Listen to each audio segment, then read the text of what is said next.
ఇక్కడ చెప్తూ ఉన్నాడు. 44వ అధ్యాయం అదే వచనంలో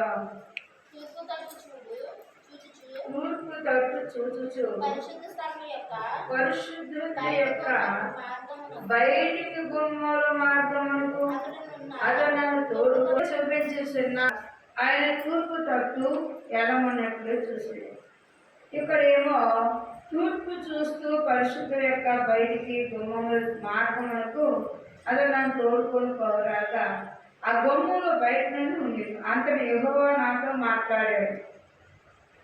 హెజ్కేలు సమాధానపరచడానికి దేవుడు మాట్లాడే విధానాన్ని బట్టి చెప్తున్న వాగ్దానం. అందుకే ఇక్కడ మనం చూస్తే ప్రియులారా 48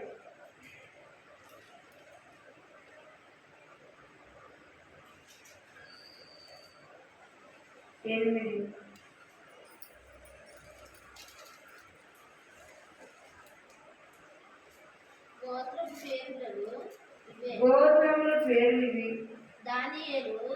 దానియేలు ఒక భాగము, అది ఉత్తర దిక్కున సరిహద్దు నుండి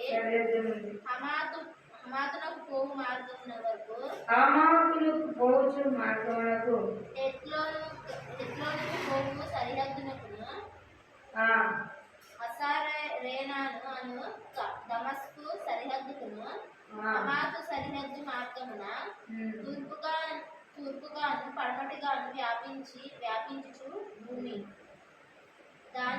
దాని యొక్క సరిహద్దును కొని తూర్పు పడమటగాను అశేషించడానికి ఒక భాగము, అశేరులకు సరిహద్దును ఒక తూర్పు పడమగాను నఫ్తాలీలకు ఒక భాగము, నఫ్తాలీల సరిహద్దు అనుకుని తూర్పు పడమరగా మనస్సేయులకు ఒక భాగము. హెజ్కేలుతో మాట్లాడిన దేవుడు మన పరిశోధిస్తే ప్రియులారా వాక్యం చదివిస్తుంది. ఆయన ఎవ్వవలసిన మార్గం ఎటువైపు వెళ్ళాలో దేవుడు ముందుగానే తెలియపరిచాడు. గోత్రాల వారుగా నడిపించాడు. మరి ఇక్కడ దానియేలు గోత్రములో ఈ గోత్ర వారు ఆయన ఎటువైపు చూసి ప్రార్థన చేసేవారు మనం చూస్తే తూర్పు తట్టు చూసేసేవారు. సూర్యుడు ఉదయం లేచినప్పుడు ఎటువైపు ఉదయిస్తాడు? తూర్పు తట్టు అటువైపు చూసి ప్రార్థన చేసేవారు.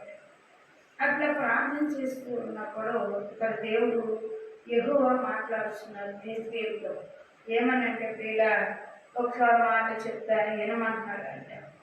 ఏమని? నసకి సరిహద్దు అనుకున్న తూర్పు పడమట్లాగా మనిషి ఒక భాగము, మనిషికులకు సరిహద్దు ఒక తూర్పు పడమటగా ఎఫ్రాయిం ఏడుపు ఒక భాగము, ఎఫ్రాయిలకు సరిహద్దుగా కొన్ని తూర్పును పడమటగాను, రుబ్నీయులకు ఒక భాగంగాను, రుబ్నీయుల సరిహద్దుకు ఒక తూర్పు భాగంగాను, దాని వారికి ఒక భాగంగాను. మరి దేవుడు మాట్లాడుతున్నాడు. ఎవరికి ఏమి చేయాలి అనేది ముందుగానే దేవుడు హెజ్కేలుతో మాట్లాడుతున్నట్టు చూస్తున్నాం. అందుకే ఇక్కడ మాట్లాడుతున్న మాటను బట్టి ఇక్కడ ఒక మాట అంటాడు చూడండి. హెజ్కేలు గ్రంథము 2వ అధ్యాయం 10వ వచనం.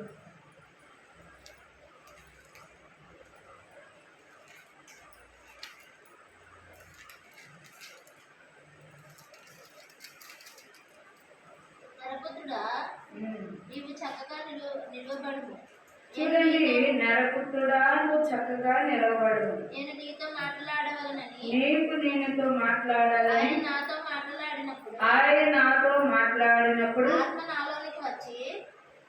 దేవుడట మాట్లాడుచున్నప్పుడు ఆత్మ పరవశించి ఆ ఆత్మ అతనిలోకి వచ్చింది. నిజంగా ప్రియులారా, దేవుడు మాట్లాడడం ఉద్దేశించినప్పుడు ఆయనట మాట్లాడాలని చూసుకుంటాడట. జనాల్లో కాదు, ఆయన ఒంటరిగా నిలబడితే చాలు. ఆయన ఎక్కడున్నాడు అక్కడ నుంచి ఆయన మాట్లాడి ఆయన ఉద్దేశాలన్నీ చెప్తాడట. అందుకే ఇక్కడ ఏమంటున్నాడు? ఓ నరపుత్రుడా నువ్వు కరెక్ట్గా నిలబడాలి. అక్కడ ఏం చెప్పారు పిల్లారా అని జ్ఞాపకం చేసుకుంటే తూర్పు తట్టు పడమర తట్టు నువ్వు వ్యాపించబడుచున్న ఏ గోత్రం వారికి ఏమిస్తున్నానో సమస్తం బయటపరిచాడు. ఇక్కడ ఏం చెప్తున్నాడు పిల్లారా, నిలబడు. నువ్వు చక్కగా నిలబడితే అతని ఆత్మ దేవుడి ఆత్మ అతని మీదకి వచ్చిందట. ఎప్పుడైతే వచ్చిందో ఆయన చెప్పిన మాటలు, ఆయన నాతో మాట్లాడు, నరపుత్రుడా నా మీద తిరుగుబాటు చేయలేదు, ఇశ్రాయేలు యొద్దకు నిన్ను పంపుచున్నాను. వారు వారి పితరులను నేటి వరకు నా మీద తిరుగుబాటు చేసేది. వారు సిగ్గుమాలిన వారు, కఠిన హృదయం గల వారై ఉన్నారు. ఏమన్నదట? వారు వినలేదు కాబట్టి వారు ఎవరంట? సిగ్గుమాలిన వారంట. చూసారా ప్రియులారా, వాక్యము సెలవిస్తూ ఉంది. సిగ్గుమాలిన జనం ఎవరు తెలుసా? వాక్యం చెప్పినప్పుడు సరిగా ఎవరైతే వినలేరో, వాక్యం ఎవరినైతే పరిశోధించుకుంటూ బలము చేయించుకుని ఉంటుందో వారు వాక్యం అర్థం చేసుకోలేరు. ఎన్ని సంవత్సరాలు కానీ ఆ వాక్యం అర్థం కాదు, వాళ్ళకి ఆ అధికారం కూడా రాదు. ఎందుకంటే ప్రియారా, వినలేని వారు. మరి ఇశ్రాయేలులో వినలేని వారి గురించి దేవుడు హెజ్కేలు ముందు బయలుపరిచాడు. ఎవరి గురించి చెప్పాడు? ఇశ్రాయేలు గురించే చెప్పాడు. అదే చెప్తూ మాట్లాడుతున్నాడు. వారు తిరుగుబాటు చేసిన నేటి వరకు నా మీద తిరుగుబాటు చేశారు కనుక వారు సిగ్గుమాలిన వారు, కఠిన హృదయమై ఉన్నారు. వారి ఎత్తుకు నిన్ను పంపుచున్నాను. ఓ నరపుత్రుడా లేచి నిలబడు అంటే ప్రియారా, దేవుడు ఎక్కడ ఉద్దేశించి ఎక్కడ వాడుకోవాలని దేవుడు అనుకుంటున్నాడో అక్కడ తీసుకురాలి, బాగు చేయాలని. వాళ్ళ ఉద్దేశాలు, ఈ ఉద్దేశాలు వాళ్ళకి తెలియపరచాలని దేవుడు దివారాత్రులు మన కోసం చేతికి స్వాతంత్రిస్తున్నాడంట. యెహోవాకు మొరపెట్టగా యెహోవా ఇశ్రాయేలు జనం అందరినీ విడిపించినట్లు మన నిర్మాకాండంలో రాయబడింది చూస్తున్నాం. అది ఇక్కడ పిలుస్తూ ఆయన చెప్తున్నాడు అన్నమాట. దేవుని స్తోత్రములు. హల్లెలూయా. ఆయన నాతో తన నరపుత్రుడా, నా మీద తిరుగుబాటు చేసిన జనుల యొద్దకు, ఇశ్రాయేలీయుల యొద్దకు నేను పంపుచున్నాను. వారు వారి పితరులను నేటి వరకు నా మీద తిరుగుబాటు చేసినారు. వారు సిగ్గుమాలిన వారు, కఠిన హృదయులై ఉన్నారు. వారి యొద్దకు నేను నిన్ను పంపుచున్నాను. వారు తిరుగుబాటు చేయవారు గనుక వారు వినినను వినకపోయినను తమ మధ్య ప్రవక్త ఉన్నాడని వారు తెలియపరచాడు. ఏమని చెప్పాడు? వాళ్ళు విన్నా చెప్పాలి, వినకపోయినా చెప్పాలి. చాలామంది వినేవారు ధనులే, వాళ్ళు సరి చేసుకుంటున్నారు, ఆశీర్వదించబడుతున్నారు, మందిరాలు పరిగెడుతున్నారు. అలా పరిగెత్తిన వారికి దేవుడు కూడా నెరనాడట్లా. అది ఏదైతే అనుకుంటున్నారో వాళ్ళకి అన్నీ నెరవేర్చుతున్నాడు. ఎవరైతే ఆయన పరిశోధిస్తున్నారు, కొంతమంది ఏం చేస్తున్నారట? పరిశోధిస్తున్నారంట. చేస్తారంటావా? అక్కడ దేవుడు ఉన్నారంటావా? అక్కడ దేవుడు ఉంటే నూనెతో జరుగుతుందంటావా? నూనె రాసుకోవచ్చు అంటావా? నూనె క్రమం చేయొచ్చు అంటావా? అలా చేస్తాడు దేవుడు అంటే పిల్లగా నిజంగా వారికి దేవుడు ఇల్లు అని తెలియదు, దేవుడు ఆలోచన తెలియదు. వీరు మనుషులు చూసి పరిగెత్తేవారు. అక్కడ అంత జనం ఉన్నారు, ఇక్కడ ఎంత జనం ఉన్నారు, నాకు ఆ పాస్టర్ గారు తెలుసు, నాకు ఈ పాస్టర్ గారు తెలుసు, నేను ఏ పాస్టర్ గారితోనైనా సావాసం కలిగి ఉంటాను. ఎంతమంది పాస్టర్లు కలిసినా మేలు నువ్వు ఎక్కడ ఉండాలి? దేవుడిని ఎరకాలి. ఆ పాస్టర్ ఏ పాస్టర్ దేవుడు ఎత్తితేనే నిలబెడుతున్నాడు దేవుడు. అందుకే ఇక్కడ ఓ నరపుత్రుడా పిలిచాడు. ఇక్కడ నువ్వు అది విన్నా వినకపోయినా అది సిగ్గుమాలిన జనము, అది కఠిన హృదయం గలవారు, కానీ నువ్వు వెళ్ళి చెప్పన్నాడు. ఎందుకంటే ప్రియులరా తమ మధ్య ప్రవర్త లేదనుకుంటున్నారు. వాళ్ళు ఇష్టాసారంగా ఉంటున్నారు. వాళ్ళకి నచ్చినట్లు జీవిస్తున్నారు. దేవుడు లేడని చెప్పుకుంటున్నారు. అందుకే ఇక్కడ అంటారు, ప్రవర్తనాడు వారు తెలుసుకున్నట్టు ప్రభువుకు యెహోవా ఎలాగ సెలవిస్తున్నావు నీ వారికి ప్రకటించము. నరపుత్రుడా, నువ్వు బ్రహ్మదండన చెట్టులో నుండి ముళ్ళ పొదల్లో నుండి తిరుగులాడుచు తేలుల మధ్య నివసిస్తున్నావు. అయినా ఆ జనులు భయపడకము, వారి మాటలు భయపడకము, వారు తిరుగుబాటు చేయవారు కనుక వారికి భయపడకము. వారు తిరుగుబాటు చేస్తున్నారు కనుక వారు విన్నా వినకపోయినా నేను సెలవిచ్చిన మాటలు మాత్రం వాళ్ళకే తెలియచేయాలి. వాళ్ళు విన్నా చెప్పాలి, వినకపోయినా చెప్పాలి. సువార్త ప్రకటించే వారి పాదములు సుందరమై ఉన్నాయి. దేవుడు చెప్పు పంపుతున్నాడు కాబట్టి నేను వెళ్ళాలి అన్న వాక్యం సెలవిస్తుంది. కొన్ని సందర్భాల్లో మనము దేవుడి వాక్కుని వెంట పడుతూ ఉంటాం. పట్టదు. దేవుడు మాటలో పొలు లేదు. నరుడు కాదు మాట్లాడేవారు, నరుడు కాదు. చాలా మంది బద్ధకంగా మాట్లాడతారు. ఇలా అనుకున్నాను, ఇలా వద్దంటారు. అనుకోరాడు. వాస్తవం చెప్పాలంటే చాలా ఆ మాటల్లో గర్వీ కాదు. అవుద్దంటావా లేదా రాయేస్తారు. చూడండి, ఒక పూజ తీసుకొని కడవలో కలిసి నీళ్ళైతే పొంగకి నీళ్ళు అందకపోతే ఏం చేద్దాం?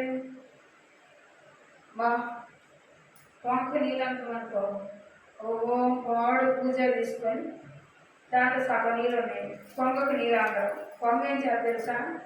దూరంగా పోయి 4 రాళ్ళు పక్క ఒక్కొక్క రాయ ఆ కరువులో వేస్తూ ఉంటుంది. అవి నీళ్ళు ఏం చేస్తే పైకి ఉప్పుతూ ఉంటుంది. నీళ్ళు మరి రాలేస్తుంది కదా, ఆ నీళ్ళు తాగుతుంది. అలాగే వీళ్ళు కూడా ఏం చేస్తారంట, రాయేస్తారు. నేను ఇలా అనుకున్నాను కానీ అవుతుందంట. అలా అనుకోరు, ఏదో ఒకటి అడగాలి. నీ నదులు కాను, నీవు ఏది చేస్తున్నావో అది అడుగు, తప్పలేదు. దానికి మించి ఆలోచించేస్తున్నాను. అందుకే ఆ హృదయాలు కఠినమైనవి అన్నాడు దేవుడు. అది ఈయన ఏమని చెప్పమన్నాడు. హల్లెలూయా, హల్లెలూయా. నరపుత్రుడా, నీవు వారు తిరుగుబాటు చేసినట్లు నీవు చేయక నీవు చెప్పిన మాటలు విని నోరు తెరిచి నేను చెప్పుచున్న దాన్ని భుజించుము అని నేను చూసుచుండగా గ్రంథం పట్టుకున్న ఒక చెయ్య నా ఎదుట చాపబడింది. ఆయన దాన్ని నా ముందర విప్పక అది లోపల వెలుపట రాయబడినదై ఉండెను. మహావిలాపం, మనోదుఖం, రోగములు అని దానిలో రాయబడ్డాయట. చూసారా పిల్లరా, దాన్ని ఏమి రాయబడ్డాయి? దుఃఖము, మనోవేదన. సంతోషం అక్కడ కనబడిందంటే దేవుడు ఏం సంతోషం అక్కడ ఉంది? వీరు సంతోషం ఎత్తుకుంటున్నారు. వీరికి సంతోషం ఎత్తుకుంటూ వచ్చుద్దా? రాదు పిల్లరా. దేవుడు ఇస్తే వస్తుంది, దేవుడు ఎత్తితే వస్తుంది, దేవుడు సరి చేస్తే వస్తుంది. వీళ్ళు ఎక్కడ రాయన్నారు? పొంగ నీళ్ళు అందకపోతే ఆ కడవలో నీళ్ళలో రాలేసినట్టు వీళ్ళు కూడా ఎక్కడో ఫోన్ చేస్తారు. అమ్మగారు అది అవుతుంటారా? ఓ మాట అడగాలనుకుంటున్నాను, అది మనం మర్చిపోయాను. ఏంటమ్మా? అనుకుంటున్నానులేండి, ఇంకా ఒక మాట అనుకుంటున్నానండి అంటే పరీక్ష రాయలేదు. అసలు ఆలోచించండి, పరీక్ష రాయలేదు, పాస్ అవుతారులేదు తెలియదు, ర్యాంక్ వస్తాను అంటే ఏంటి అర్థం? అనుకుంటున్నారు. మరి దేవుడు చేయలేని వాడు కాదు.